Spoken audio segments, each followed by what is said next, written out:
What happened? Somebody muted and they are ready. They're completely off. Something went wrong. No, it's on their end. Don't worry. It's not here. It's their side.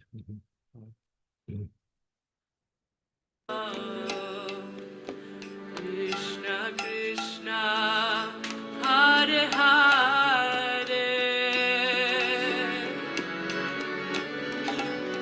Hare Rama Hare Rama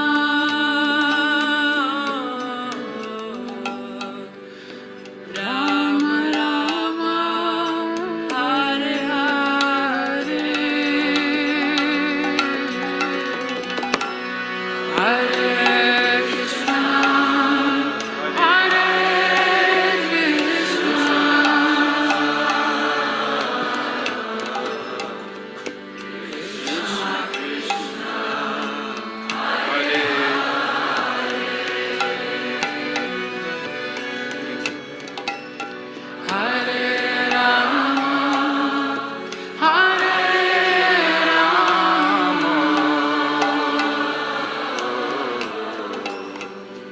Rama Rama Rama Hare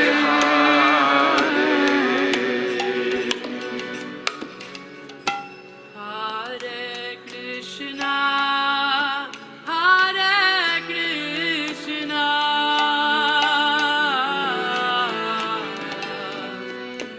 Krishna Krishna Hare Hare Hare Rama Hare Rama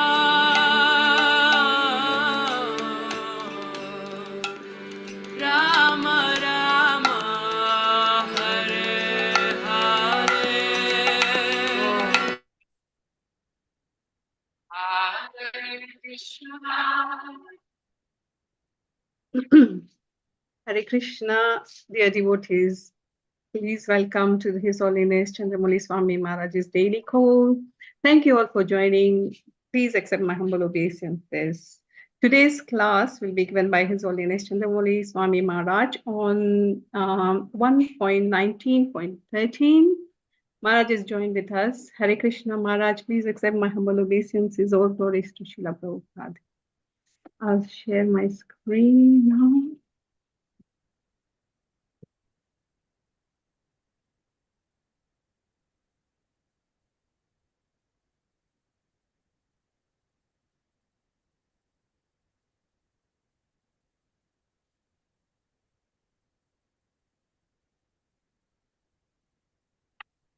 Can you see my screen, Maharaj? Yeah. Srimad Bhagavatam, first canto, 19th chapter, verse 13. Om Namo Bhagavate Vasudevaya.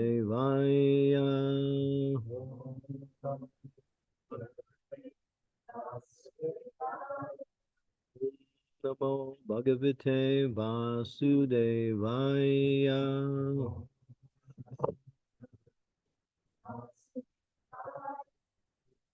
Namo Bhagavate Vasudevaya.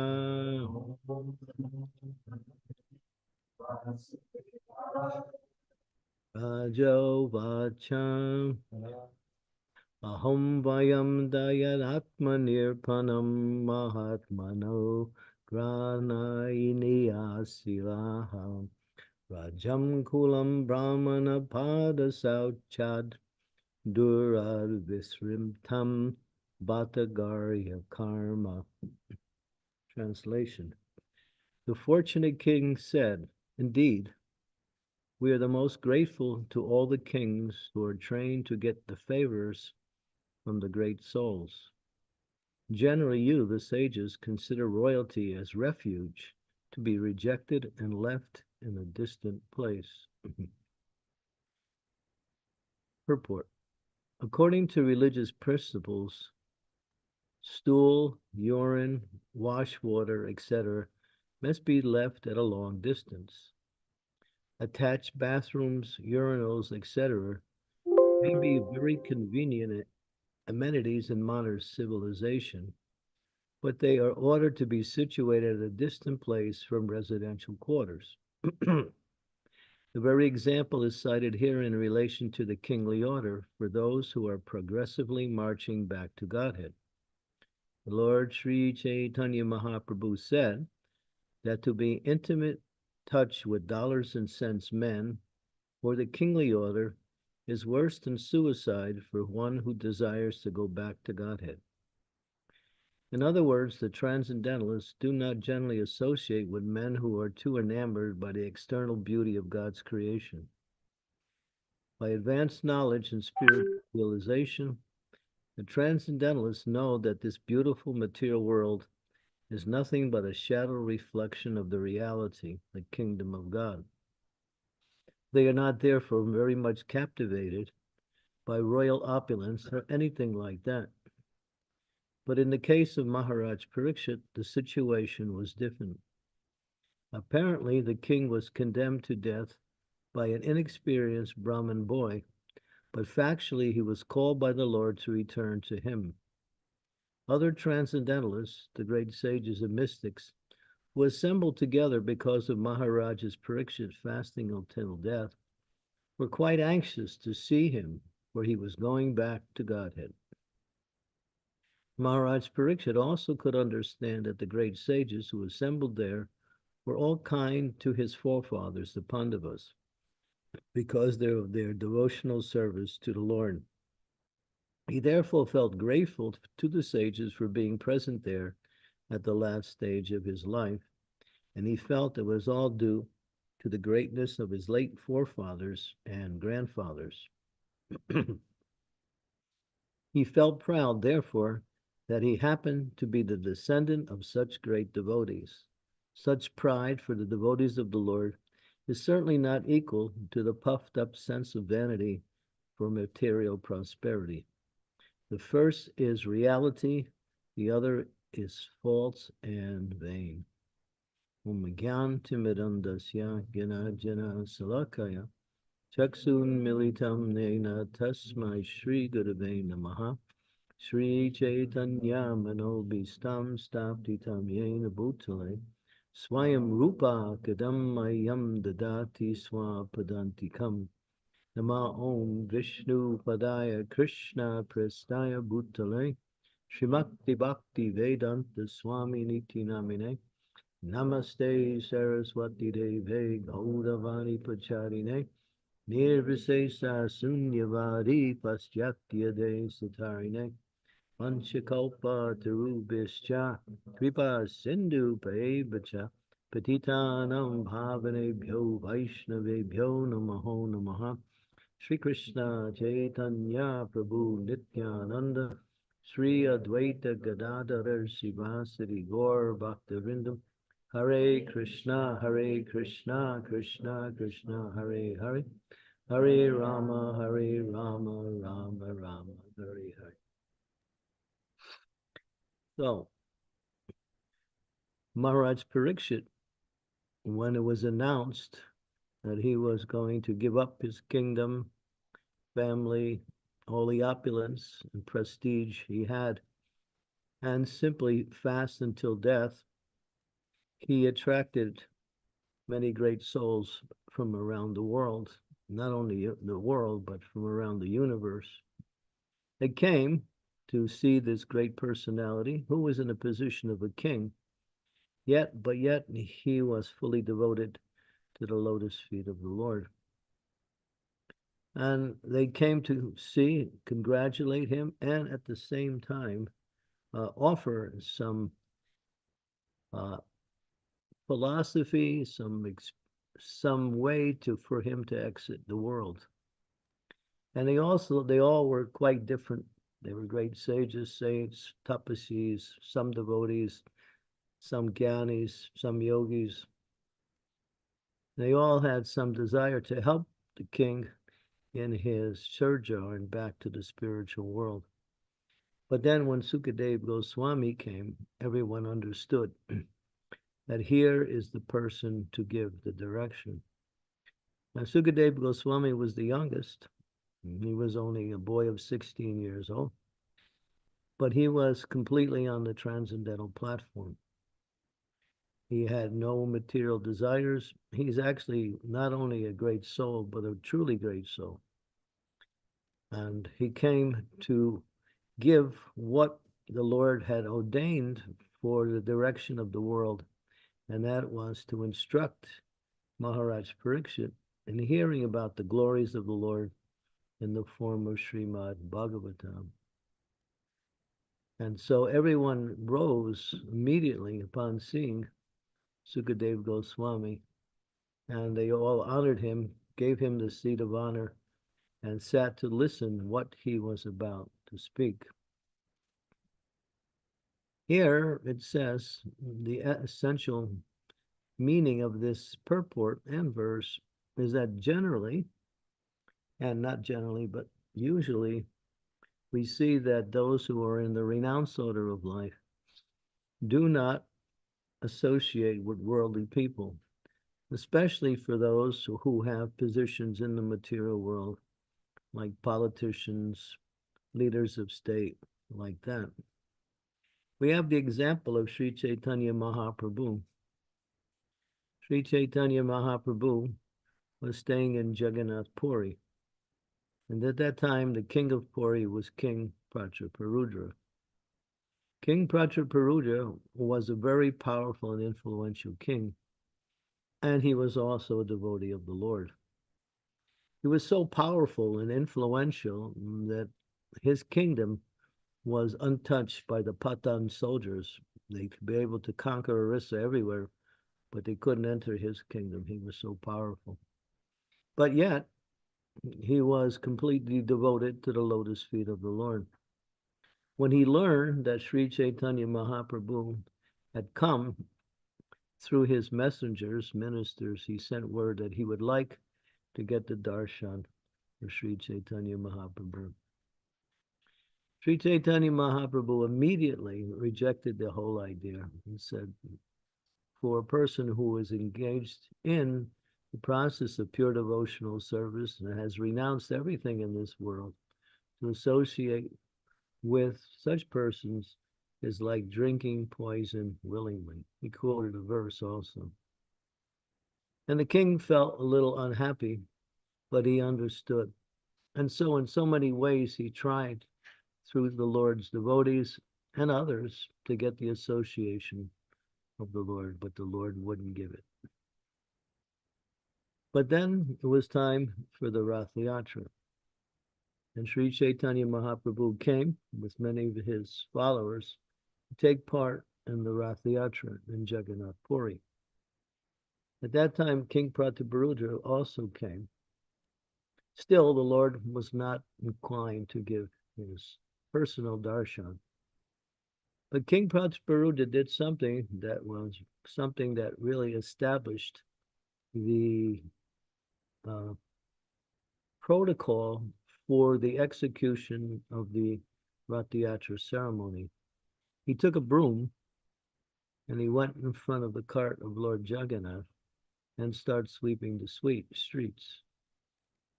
When Sri Chaitanya Mahaprabhu saw that here he was, such a powerful and influential person, but he completely left his position and all of his prestige and did the menial service of taking up a broom and sweeping the streets, the Lord already gave him his mercy.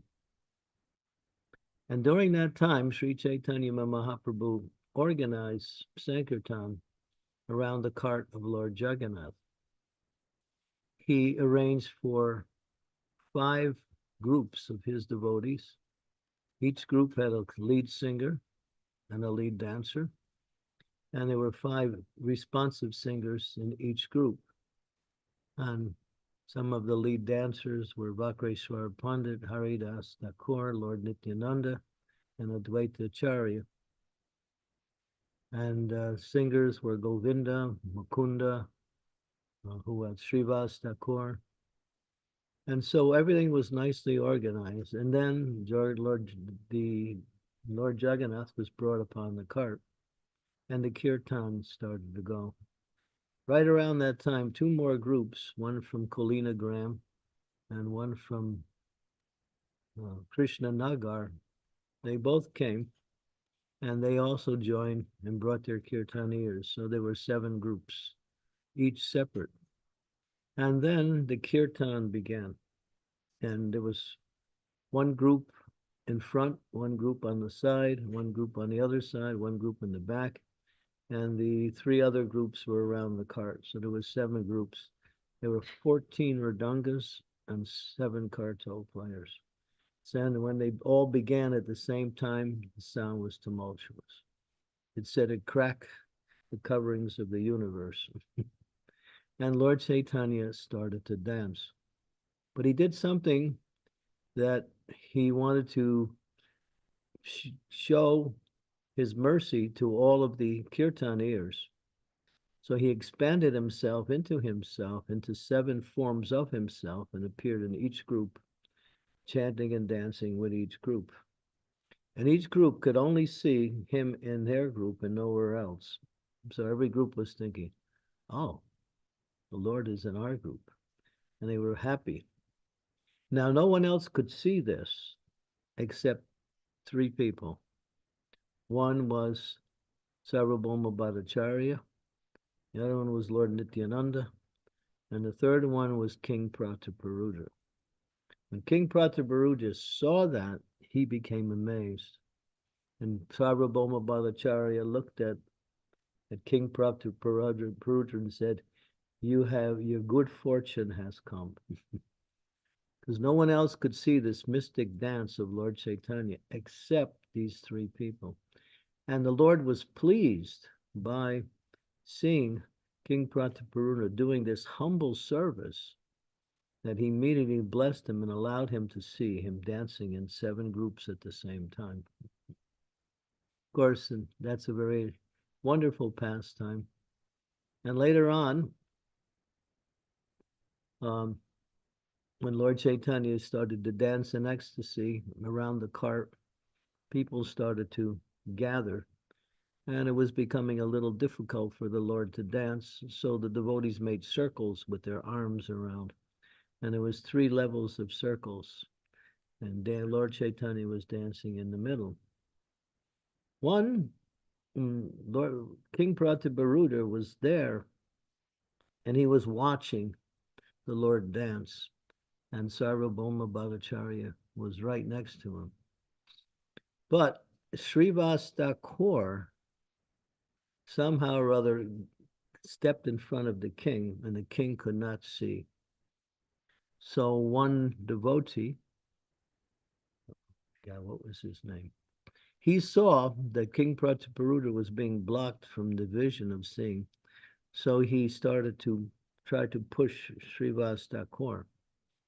Srivas Thakur was absorbed in watching Lord Chaitanya, so he didn't pay attention. But this person kept pushing him. Finally, he got angry, turned around and slapped him.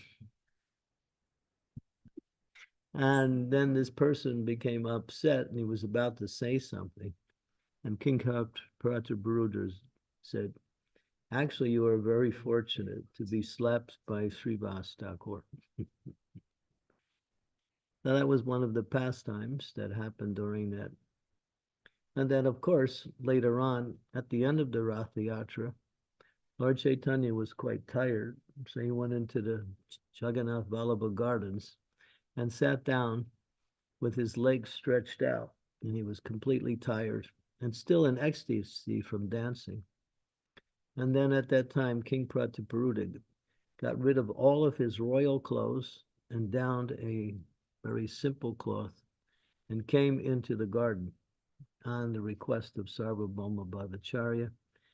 And then he came to where Lord Chaitanya was, and he started to massage the legs of Lord Chaitanya. Lord Chaitanya was just sitting there, and then he said, "Who are you?" In his ecstasy, he wasn't able to recognize. So, and then King Prataparudra said, "I am the servant of your servant of the servants of your servants." When the Lord heard that, he became so happy.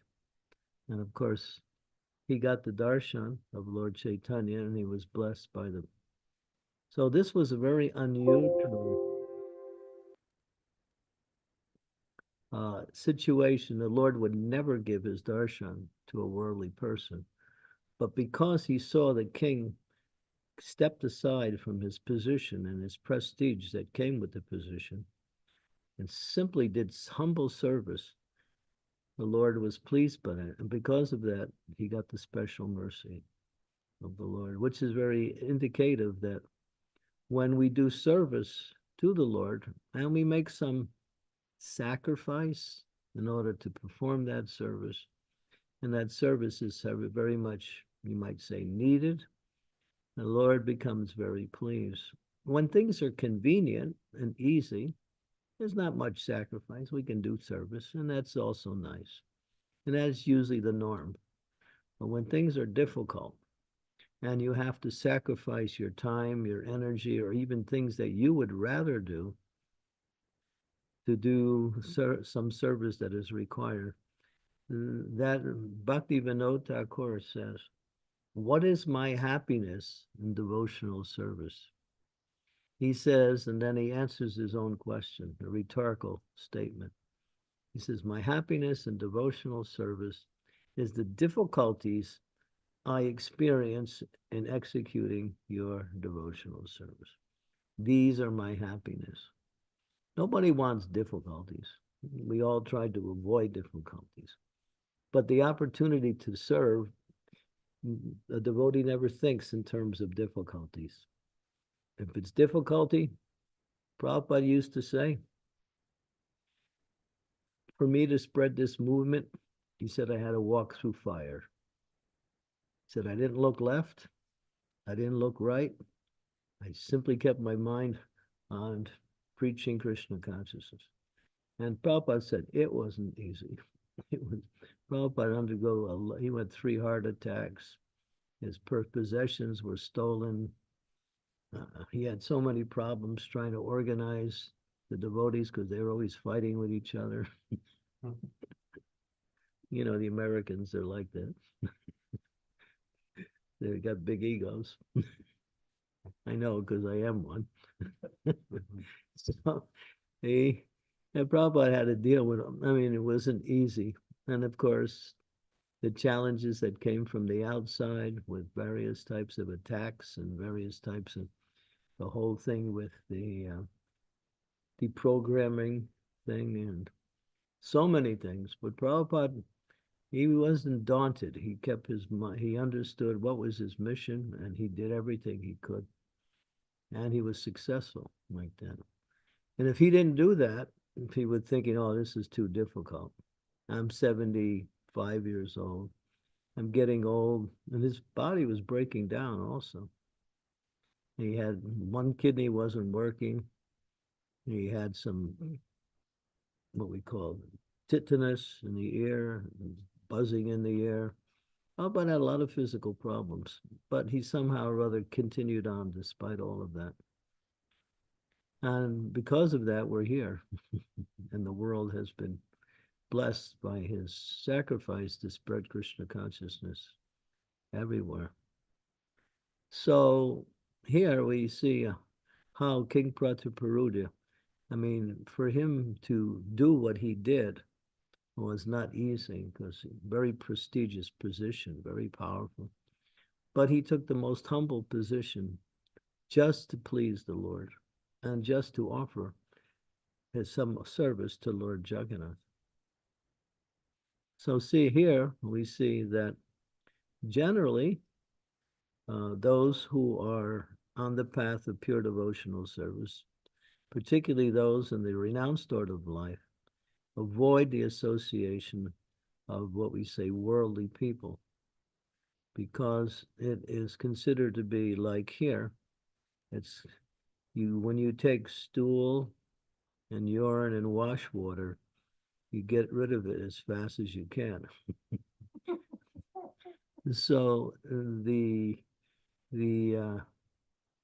great souls see that kind of association no better than just like Jagannath Das Babaji Maharaj, very renounced. He was the spiritual master of Bhakti Siddhanta Saraswati. He, in order to avoid worldly people, he went down to the banks of the Ganges and lived in a upside down boat. And it was a place where people would come and pass stool. And so there wasn't much fragrance there. But when someone invited him, Maharaj, why are you living in such, come, come to Calcutta. I'll arrange for you to have a nice place for your bhaja.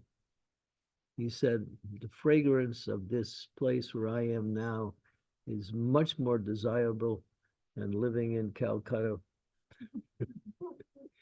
Because he understood in material opulence, and those who are attached to material opulence is more abominable than living in the stool house. This is how great souls see in this material world. Prabhupada said, we come to the material world simply to pass urine and stool. That's all. And then we go back home if we can get there. Prabhupada used the example of a dog. What is the dog? He comes, you can see him. I was walking today, people walking their dogs. Even Indians got Devo dogs. I thought, wow. This is really amazing. I saw some Indian lady, the dog was pulling her all over the place. He was fighting. And the dog stops to pass stool. She stops, and it passes urine.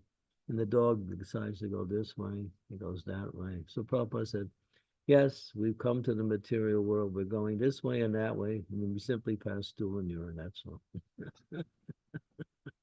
This is material life. In the meantime, we collect a few pebbles called material happiness.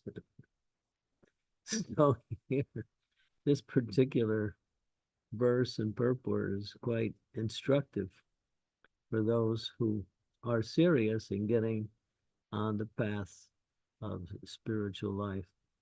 Of course, sometimes for the sake of preaching, we compromise this principle in order to bring people to a higher place. And we do sometimes meet important people, but we don't come to get what they want to give us. We come to give them what we want to give them. We're not interested in whatever they can do. We're interested in what we can do for them. And if they become Krishna conscious, they can also help in spreading Krishna consciousness in a big way. King Ashok, I don't know exactly when he came, but he was a very powerful king. And he was a Buddhist. And he had adopted the whole practice of Buddhism. And so as the leader of his kingdom, he made the entire kingdom follow Buddhism. So if we can get great leaders in society, in the world, to become Krishna conscious, they have so much influence. King Birhambir, in a place called, what was that place? Vishnu. It was a place in Bengal. He was a very powerful king. He was also a dacoit. He would steal from the travelers. But somehow he came in contact with Srinivasacharya, and Srinivasacharya came to his kingdom, preached, made the king. He stole the books of the Srinivasa. Yeah, he stole Srinivasacharya's books, and Srinivasacharya, in order to retrieve him, got the word that the king had stolen it. So he came to the king's place and joined the ministers of the king. And then it was time for the ministers to discuss Srimad Bhagavatam. Srinivasacharya's explanations astounded everyone.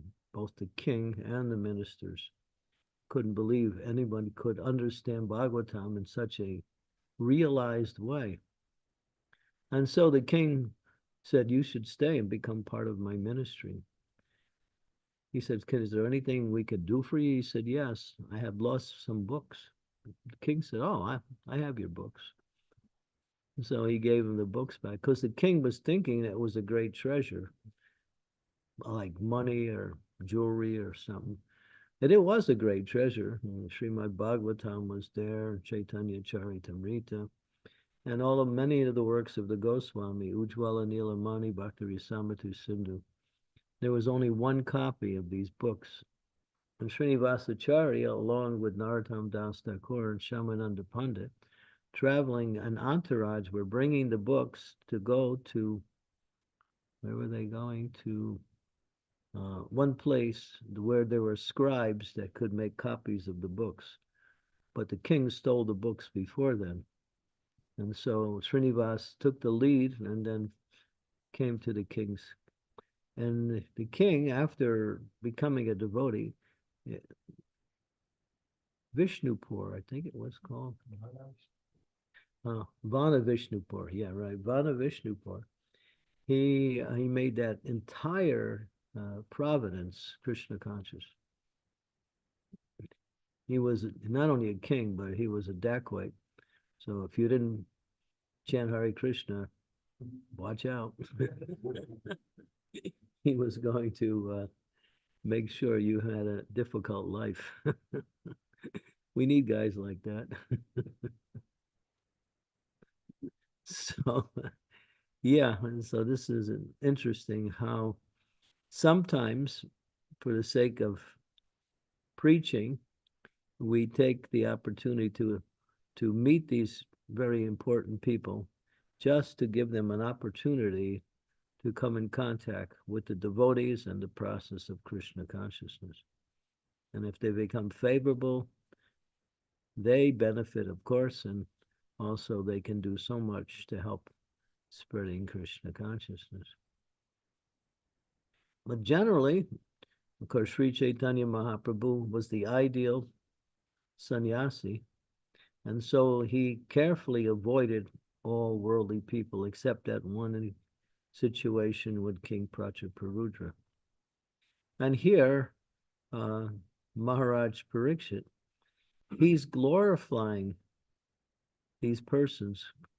He was saying, you see us at the royalty as refuge to be left in a rejected, distant place. But somehow or other, because of my lineage with my great forefathers, his forefathers was, King Yudhisthira and Arjun. Arjun was his grandfather.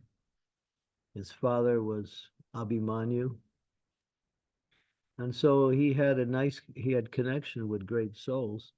So these kings, they came just to see who this king, who was not only a king, but he was actually a Rajarisi. That means he leading the world from the principle of religious principles. And of course, that is the ideal. The leaders in today's society don't see the need or the benefit of taking advice from people who are spiritually inclined.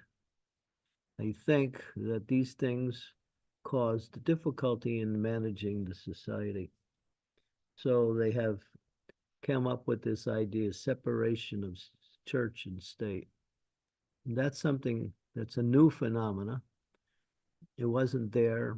I mean, it must have began about, I don't know when it actually began, but it's that the church and state should be two separate entities, but not according to culture, not according to Vedic tradition, not according to actual ways by which the state should be managed. They should be guided by those who are spiritually inclined and have the vision, and then they can take advice and rule not simply in a secular way, but to bring people to Krishna consciousness.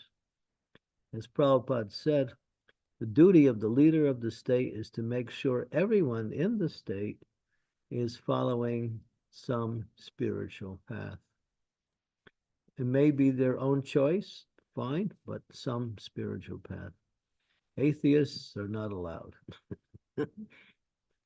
We kick them out because they have no intelligence and they have no understanding of anything. So we make a little separate state for the atheists. They can stay there and fight amongst themselves. But they shouldn't be part of society, really, because they are working against the benefit of society by preaching something that is completely contrary to the best interests of people in general. Atheism is a mental disease. Of course, people become atheists for different reasons. But in Vedic culture, they weren't allowed in the society. They were given a separate place to live. Yeah. Okay, so we'll stop here. Sukavaha. Hare Krishna. Hare Krishna, Guru Maharaj. Thank you so much for this very interesting class.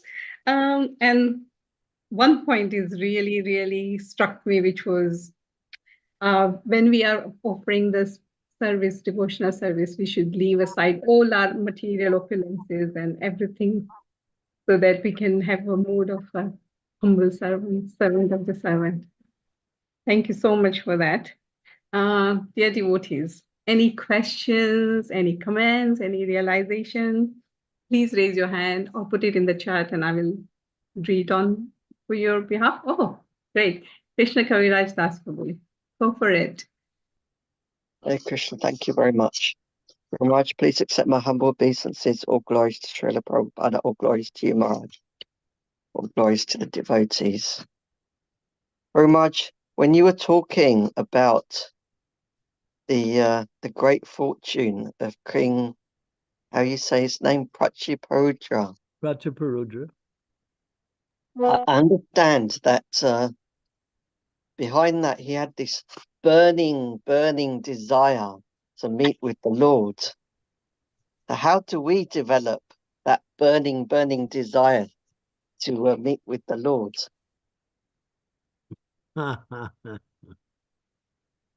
When you want only to meet with the Lord and everything else in your life is just a botheration. That's all. It says that if you're still looking towards material life for something, you can't really practice Krishna conscious seriously.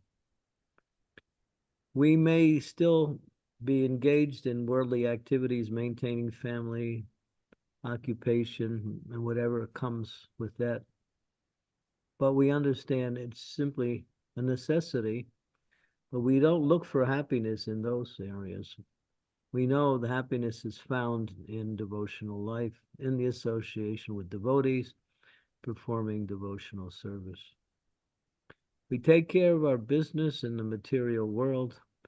These responsibilities we must carry out, but at the same time, we put our heart and our intelligence in developing our relationship with Krishna. So it says to have material desires is not a disqualification for making progress in devotional service. To try to fulfill material desires is a disqualification. So even if we have material desires, we should leave them aside and focus our attention on where we can find real happiness and ultimately real success in life, and that is Krishna consciousness. Because we are not material. Jiver Sarupai Krishna Nityadas. Our existence is spiritual. We have a body, but the body is not us. We live in the body. And the relatives, friends, family members, and society in general are just put together by us because of our karma. That's all. These things change from life after life, but we remain the same. So when you understand that ultimately who you are and what is your actual self-interest in life, then you'll do whatever else you have to do in order to live, but you won't consider it to be your source of happiness or success in life. Then you focus on Krishna consciousness, that's all. Prabhupada used to give the example, no, I'm sorry, Lord Chaitanya gave the example. He said to live in this world and to practice Krishna consciousness, you adopt this mentality. And he used an analogy to describe the mentality. He says a wife, she has a husband, but she also has a lover. And in order for her husband not to suspect her lover, she does her duty very nicely to her husband. But in her heart, she's always thinking, when can I be with my lover? So we do our material duty very nicely, but at the same time, we keep our heart in Krishna and our mind in Krishna. That's the way you can live in this world.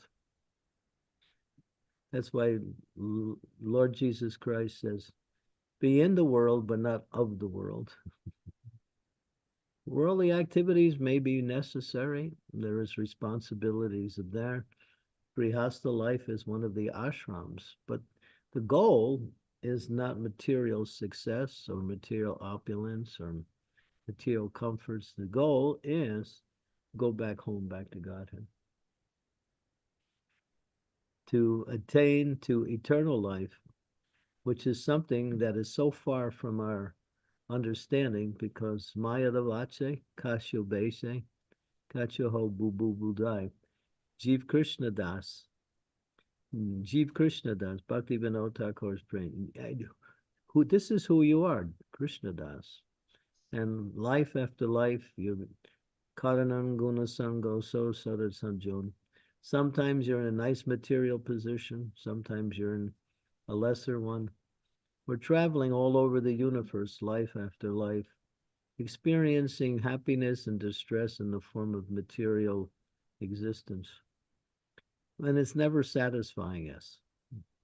Only when we come to Krishna consciousness can we understand what is real happiness and how to attain that real happiness. And that's in our relationship with Krishna. So devotee lives in the world, becomes responsible in their worldly activities, but puts their heart. What is it? There's a nice verse in the Christian scriptures. It says, do not put your treasure in a place that can be eaten by moths, corroded by rust, or stolen by thieves. Put your treasure in your heart and put your heart in the kingdom of God. That's from Matthew 19 in the Christian scripture. So yes, people in the material world, they think that this is the ultimate, and material happiness they're still chasing. Devotees know there's no such thing as material happiness. It's just an idea.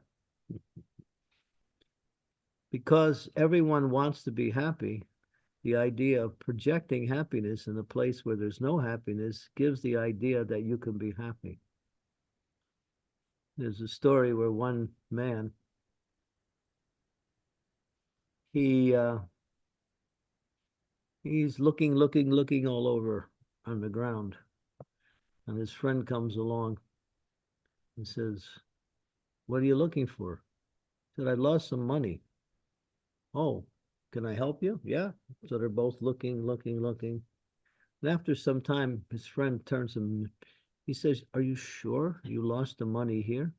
He said, no, I didn't lose it here. I lost it over there, but there's more light here.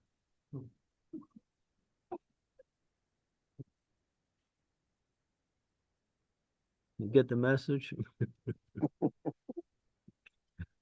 I can see everything material, spiritual. Where is it,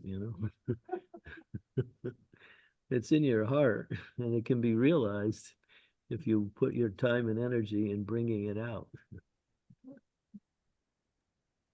So yeah, if you want that eagerness, then you have to see that this material world has nothing to offer. And that will put you on the platform of eagerness, because we are sentient by beings, by nature. We're sentient by nature. As we give up the material, we take to the spiritual.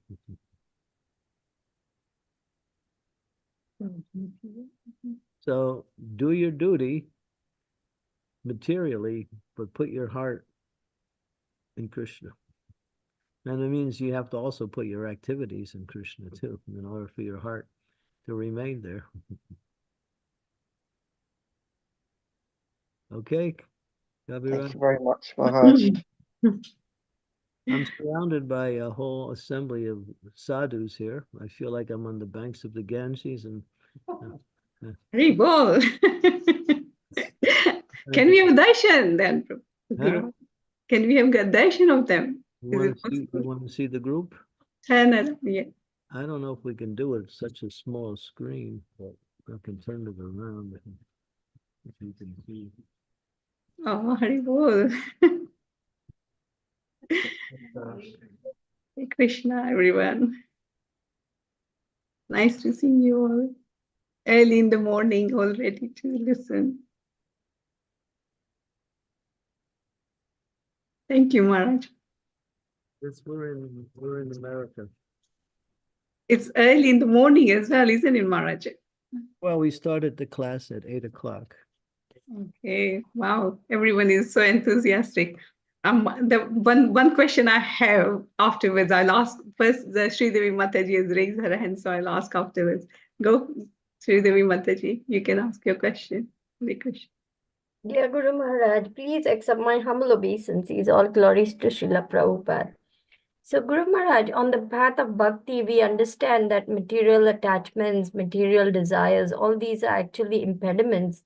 And sometimes we are able to give it up. But what about subtle desires, hidden desires for name, fame, adoration, distinction? I want to do this, I want to do that, I want to shine. These are things that are there in our hearts. We don't realize it, but suddenly it comes to the surface. How do we deal with these kind of subtle attachment to, illusory energy? Well, as you mentioned, they're more difficult to even recognize. Sometimes we don't even know we have them. One of the ways to gradually expose these things to our waking consciousness is in the association of devotees. Those devotees are like a mirror. They help reflect a lot of the consciousness and the attitudes that you are presenting. You may not always see that. So that helps us to somehow or other see them. But the process of Krishna consciousness starts with removing the gross attachments, just like illicit sex, intoxication, meat eating, and gambling. These are all on the gross level, but each one of them has a subtle connection also. And so, and therefore, continue with the process of bhakti. Try to recognize these things that are there within you through the process of chanting, reading, associating, and then distance yourself from trying to fulfill these desires. And keep your consciousness focused on Krishna and devotional service. They're there, and if you don't get rid of the subtle, the danger is that it can also come back to the gross again.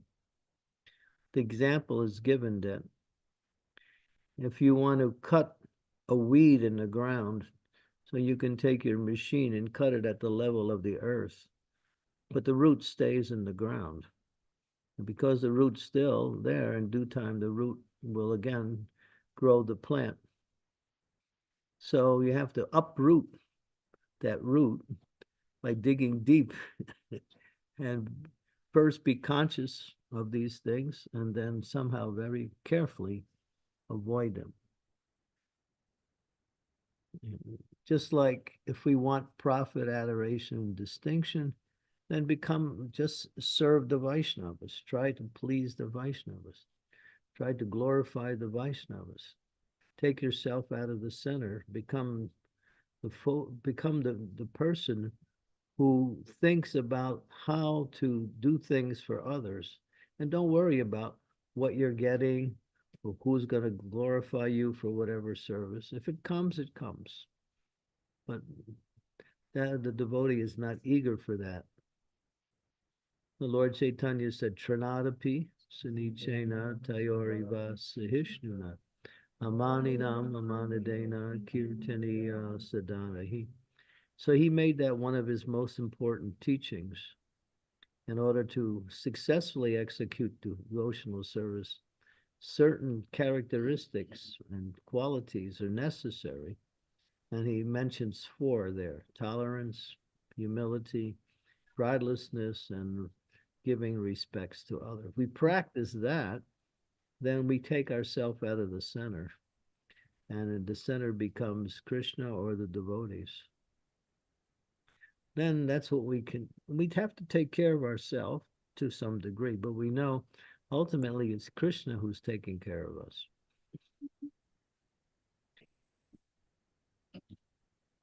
It's Krishna who's taking care of us. And if you're serving the devotees, Krishna will definitely take care of you. He'll go out of his way, to use a euphemism, he'll go out of his way to take care of you when he sees that you're eager serving the devotees. That's Krishna. Thank you So so these much. subtle things are hard to recognize. I would suggest you read Chaitanya Charitamrita, Madhya Lila, chapter 19, verse 159. And they talk about these subtle things in a very, what we say, descriptive way. Puja, Pratishta, what else is there? Do you know? Banamali? Maharaj, which chapter did you say? Sorry, can you repeat it? Yeah, you can even turn to it. Yeah, that's what I'm going to do. Can you, Chaitanya Madhya Lila, which chapter? Chapter 19, verse 159.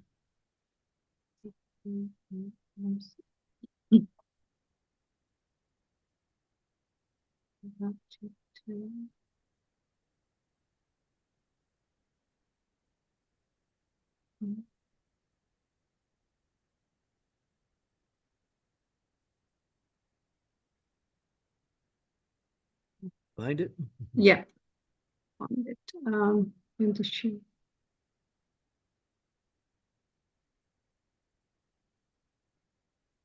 Is that the one, Maharaj? Let's see. Madhya Lila 19. 159, not 105. 159. 159. Okay, fine. Change this to.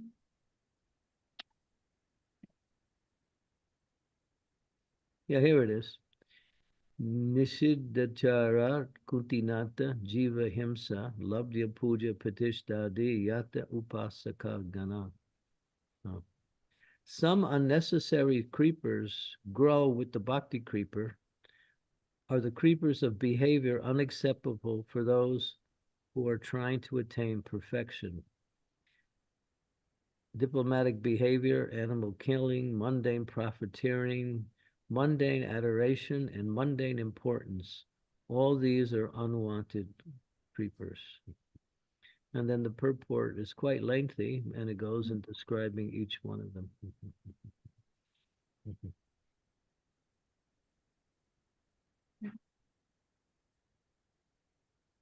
So these are listings of some of those more subtle attachments that can arise. Because it says when you plant a seed in the ground, in order for the seed to grow, you have to, one, make sure the ground is fertile. Two, you have to water the seed. And three, you have to give it some sunlight. So as you do that, the ground around you may also have other, seeds in it. And then you're also watering these other seeds. And these seeds also come up. So as you make advancement in devotional service, these other seeds that are undesirable, they also grow up with the bhakti creeper. So, but you have to be a good gardener and be able to recognize them and de-weed that place. You're chanting Hare Krishna, you're making advancement, and you're thinking, I'm advanced. And then therefore you're thinking, I know more than others, I am better than others. So it all comes because of your advancement. Subtle aspect is there. So you have to somehow or other recognize that and don't feed that. Pull it out, discard it, and focus on the essence. That is very important, Maharaj, because so far we have only heard that when we chant, it cleans up our heart and we will get rid of all the anathas and everything. But no, we can't, isn't it? It's really, we have to be very cautious.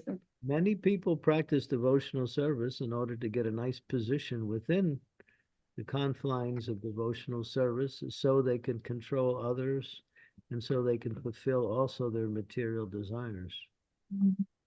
So not everyone comes to devotional service for pure, to develop love of God. People come for different reasons. And many of them are material to fulfill certain desires. I couldn't be, important in the material world. Let me be important in the spiritual realm.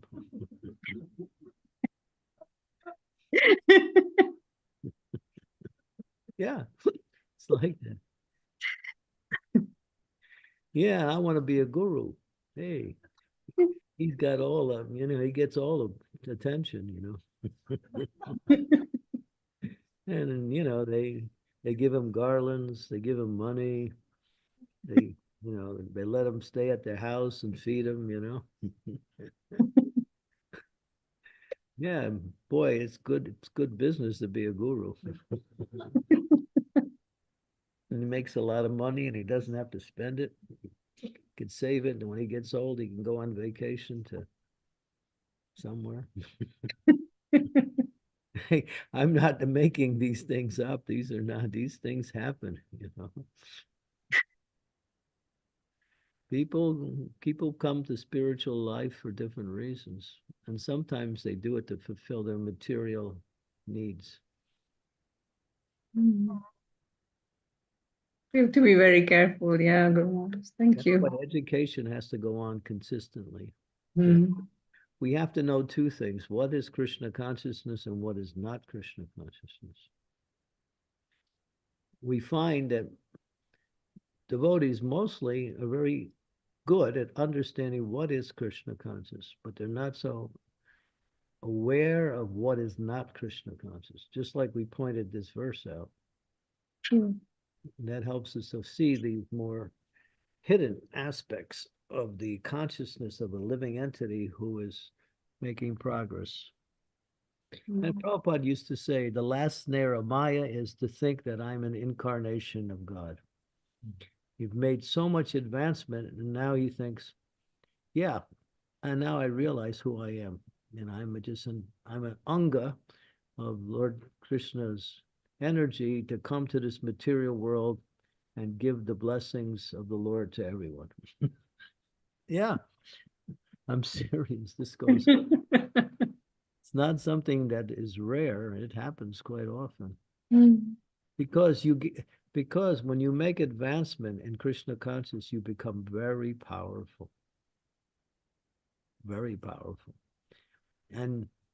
But if you misuse that power for your own sense gratification, of your own glorification, then you gradually start moving away and gradually you'll go down, and eventually you fall. Mm. Lord Chaitanya said, Nadanam, Najanam, Nasundarim. I don't want wealth. I don't want followers. I don't want the pleasures of the opposite sex. I don't even want to be known as a great orator of the Vedic knowledge. What do I want? Manma Janmani, Janmani, Janmani, Ishvare, Bhavatad Bhaktir Hoituki. I simply want your devotional service life after life. Mm. So when you become advanced in Krishna consciousness, you get followers, you get opportunities for wealth, you get a lot of association with the opposite sex. So that's the danger. There's a danger there that comes by making advancement, especially in a society of preaching. But one has to be aware that these things are simply traps and can cause one to, again, fall into the material energy.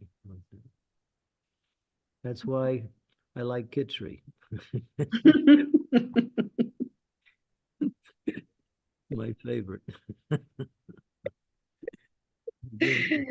Maybe, you know, all these nice luxurious dishes after some time, I'll forget about the goal of life. If I have to sleep on that bed you gave me up there, God. I remember I was with Radhanath Swami one time, and they made a nice bed for him, and they offered it to him. He said, by sleeping on that, you forget the goal of life. He also stopped sleeping, Maharaj. Huh? He also stopped sleeping. He's what? I stopped sleeping on that bed. Oh. Haribol. Making progress. You should see the bed that's in the room that I have here. It takes up the whole room. 20 men cannot lift that bed up. I'm serious. It is so big. I mean, it's like a swimming pool with mattresses instead of water. Swim in your dream. It's not a dream, it's a nightmare. You need a special place to go. Oh, yeah. Gurmaz, there is one question on the chat by B. Spider Cherry. Danbat Pranam Maharaj, you have mentioned that atheists have no place in society. What about Mayavadi conception? Is this not a form of atheism? For It is. example, It's covered atheism. Hmm? It presents itself as spirituality, but it's actually atheism. Hmm. It's covered. Sorry, there is more to this question. Sorry, Maharaj. For example, TM introduction says they chant ancient mantras, and that we must remember they have no meaning. This is so frightening. It feels like Satanism. Yeah. Why do some devotees take initiation from a bona fide guru and then become attracted to this? The two parts to this question. Why do people come to Krishna consciousness and then attracted to the other sects, like cities, like they are not bona fide or not very good? Well, people are, because they haven't understood what is Krishna conscious. They haven't made enough advancement where they're still vulnerable to become attracted to other things. Mm. And when you're beginning the Krishna consciousness, you have to understand you really need a lot of association.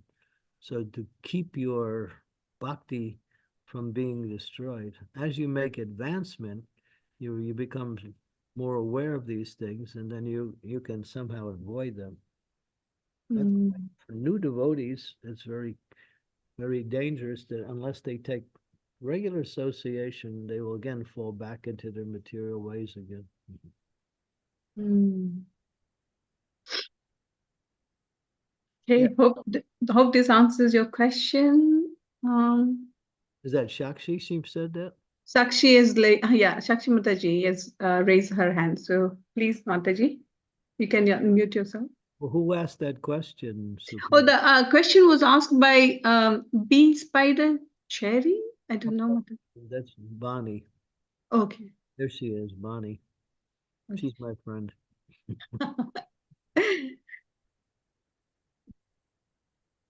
Is that answers your question, Mataji? Do you have anything else to ask? Well, Hare Krishna. I won't disturb the class any further with it. Maybe I'll bring up something at another time. Hare Krishna. Thank you. Thank you, Maharaj. I appreciate your time. Thank you, Mataji, for asking that question. Hare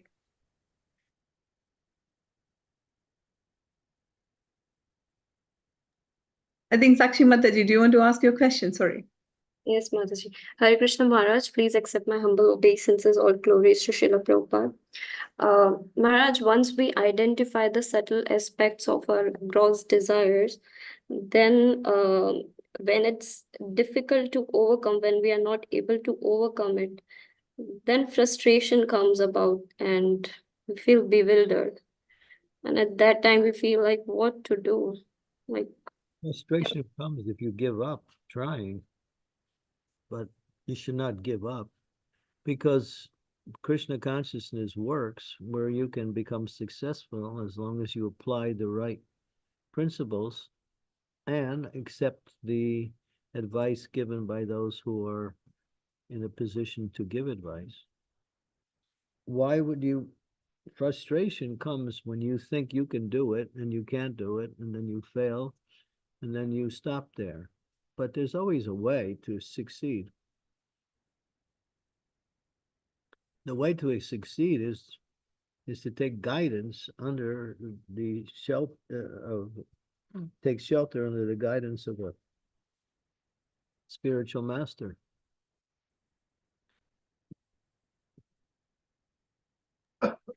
got it, Maharaj. Thank you so much. Hare Krishna. You get frustrated, that means you think you can do it. You don't do it, the frustration comes. When we know we can't do it, but we have the desire, then we go to where we can get that direction advice. Krishna consciousness is like a family. If you try to do it by yourself, you'll fail. This is sadhu sangha, not just what we say, Babaji sangha. Babajini, maybe. Babajini. It's not that we go into some seclusion and we try to somehow we do our own meditation and prayers and expect to make advancement. Sadhu Sangha, Sarva Sastri Hoy, Lavamatta Sadhu Sangha, Sarva Siddhi Hoy. It's all about association. Yeah. We got a question on the local level here, Sukava. Can I? Okay. Yes, please. This is from Kamala Krishna. He's the person who owns the big bed. Oh. Big fan. But he's very kind. So he wants to offer a question. Yes, please. Go. Association is so important, right?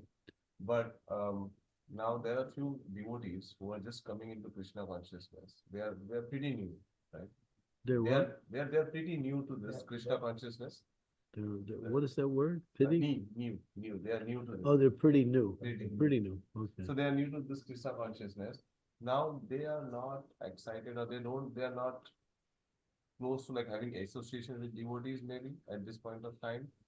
And we are not able to give association to them because of our busy thing, right? With service and everything. So how can we bring them more closer to Krishna consciousness? Because now they are not taking association. We are not able to give association, but we see potential in them. Yeah. Well, we have programs. Whenever you have programs, invite them. Go down the list and invite everybody you can to the programs. When you do something big like a Rath Yatra, or you have a festival for one of the holy days like Janma, call them up, And connect with them directly and ask them to come. Inspire them. Come say things that would be inspirational for them to come.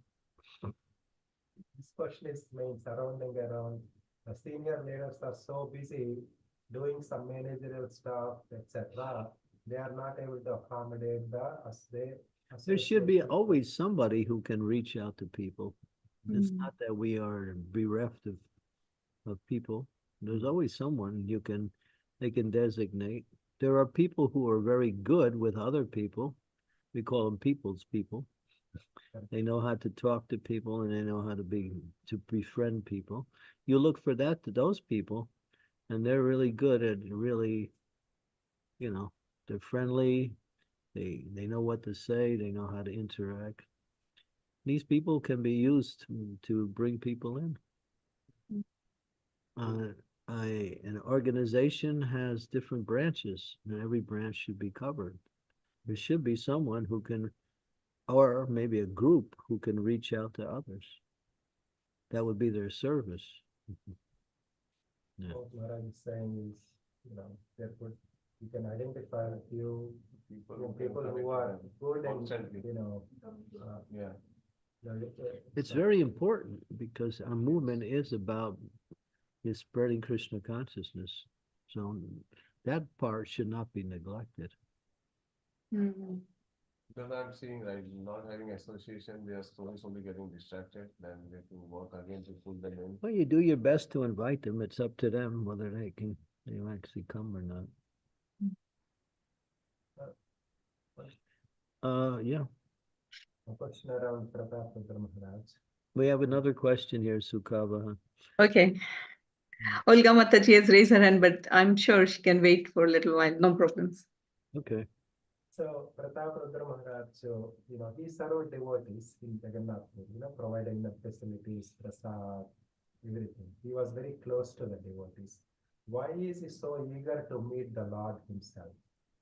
What we say is serving devotees. He is more than sufficient enough to directly serve the Lord. But he was very eager to serve the Lord. Yeah.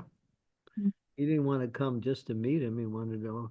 He tried to serve in so many ways. Yeah. He sent his son as his representative. He sent a personal garment. No, Lord Chaitanya sent him a personal garment and said, "This is my association with you." Yeah, but he actually had love for the Lord, and he wanted to meet the Lord. It's just natural. If you have love for somebody and they're right around the same area, you think, "Wow, I want to be with him." It's just natural. Even in the material sense, we do that. Definitely. Okay. Okay, so Olga Mataji, you have a question. Thank you for waiting patiently. Hare Krishna Maharaj, dear devotees, please accept my obeisances. All glories to Srila Prabhupada. I have a question of topic. I have been around Giriraj, and I have picked some powder, so some dust of Giriraj, and brought it home, and I gave it to devotees, and I thought it was fine because I was also with senior devotees who allowed me to do that.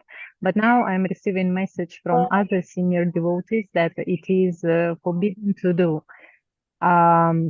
So my question is, what should I do now? Plus, I have looked through it, and I think I have like a teeny tiny Giriraj inside, which I know is, we cannot pick Giriraj. What should I do now? You have some dust from Govardhan Hill, is that it? Dust. Yes. Dust. Yeah, and a little stone from Govardhan Hill as well, Maharaj, which is normally you like say a tiny. Yeah, we should not be having it otherwise until and unless it is given to us by senior high devotees. You can't take any of the rocks from Govardhan Hill unless you get permission from the local sadhus. That's yeah. So yeah, just anyone who's going back there, send it back with them.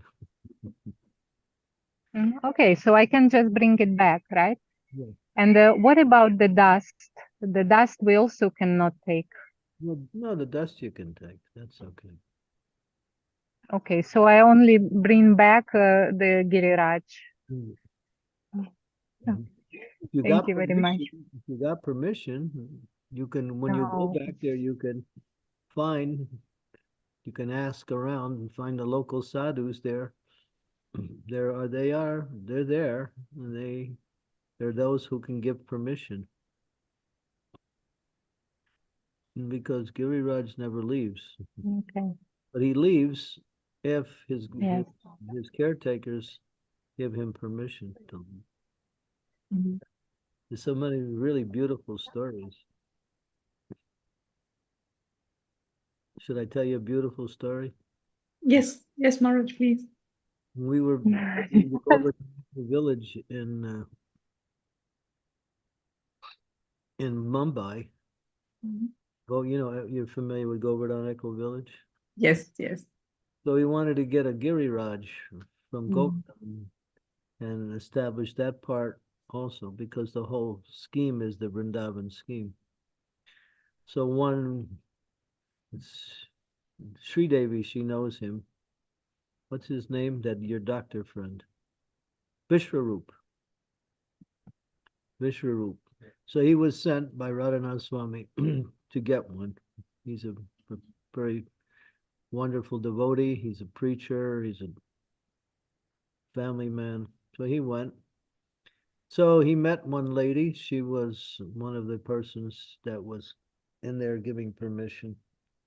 And he asked her, can she give this one? He found this one rock that he wanted to bring. And she said, well, I can't give you permission only if he wants to go. So he said, well, how will we know that? She said, well, I'll go to sleep tonight and you go to sleep tonight. And if he appears in both of our dreams tonight and says he wants to go, then only he can go. So he accepted it because this is what was said. And that night they both fell asleep, and Giriraj appeared in both of their dreams and said, take me. Okay. That's how we got the deity in Govardhan Echo Village. Yeah. So it's really up to him if he wants to go or not. He uses his devotees to be the person to give the permission. It is very tempting, Maharaj, when we go there to pick up something from Giriraj as a prasadi, you know. I tried to do that and I was told off that don't do that. It's not allowed. I wouldn't try it.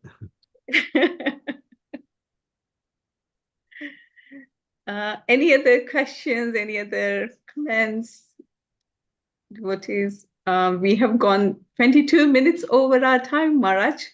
Today we didn't realize how fast the time went. Okay, stop now. Yeah, we can stop now because there's no other questions or no other comments. Thank you all for such a lovely questions, very practical. It is really helpful. And thank you for joining. So let's close our class by Srila Prabhupada's mercy. Srila Prabhupada ki jai. And Thank you Guru very much. Maharaj ki jai. okay. Thank you Hare very Krishna. much, Guru Maharaj. Hare Krishna. Thank you, everyone. Thank you so much. Hare Krishna. Maharaj. Hare Krishna. You. Hare Krishna. Hare Maharaj. Krishna, Guru Maharaj. We'll see you all tomorrow. Hopefully. Yes, sure. Hare Krishna. Thank you, Maharaj, for your time and effort. You are traveling and still doing so much for us. It's really my question was that how you keep your enthusiasm. We run away from the service so many times. Yeah, run back.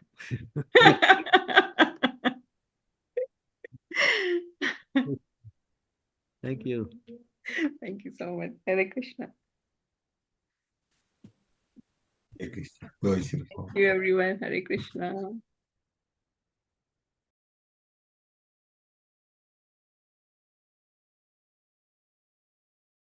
Thank you, Sukavaha. Hare Krishna. Thank you. Hare Krishna. How are you? You good? I heard you were not feeling well. You're on mute. Yeah, I wasn't doing good, so